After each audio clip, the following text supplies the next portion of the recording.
So I told God that I wanted to serve him.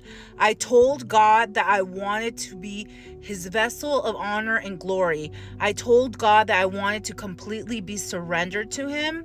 I told God that I was going to put him first. That no matter what happened, no matter what occurred, no matter who came into my life, that he was going to be the most important thing in my life. I told him to cleanse me. I told him to purify me. I told him to uproot me, to scrub me, to make me pure. And this is what started to happen. I lost people who I thought were going to always be there.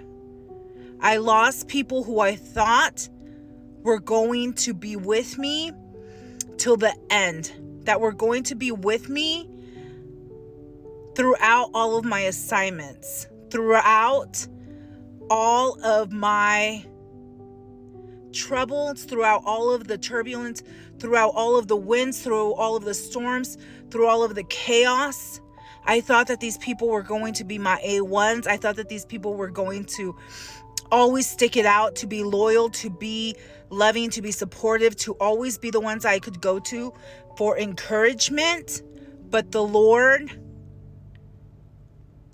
took them out of my life. The Lord removed these people. He started removing people that were secretly jealous of me. He removed people that secretly were in competition with me.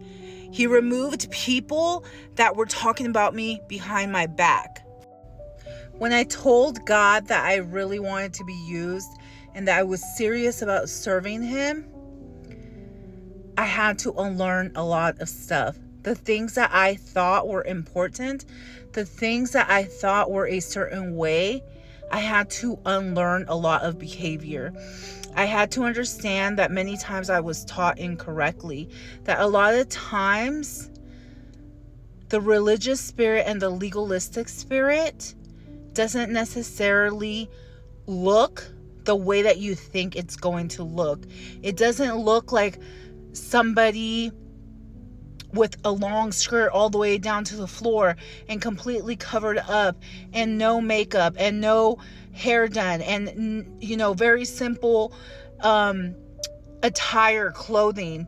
It can look like someone who is in a suit, someone who is very well versed, someone who can speak very eloquently.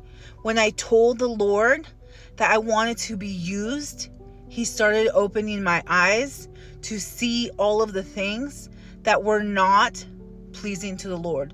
When I told the Lord that I wanted to be used by him, he started waking me up every single night, in the middle of the night, to travail, to cry out, to get to know him, to get to recognize his voice, to get to build a relationship, not based on being comfortable, not based on what I want, but what pleases the Lord.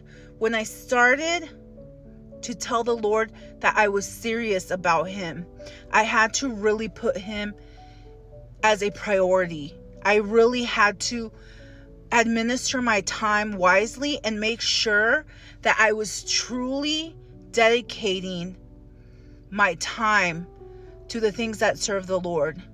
When I told the Lord that I really wanted to surrender and completely serve him, the Lord told me that I had to get my priorities right. The Lord told me that the things that I thought used to be important were no longer going to be a priority. When I started telling the Lord that I really wanted to be used by him, he took away many people that I was close to not be able to use them as a crutch, to no longer rely on them, but to completely rely on him. He took away a lot of the noise, a lot of the chaos. He took away a lot of activities, a lot of discussions. He took a lot of the vain talk, all of the unnecessary conversations, to make sure that I could clearly understand him, to make sure that I could clearly know that it was him that was speaking to me. When I told the Lord that I wanted to really, really serve him, I had no idea what I was in store for.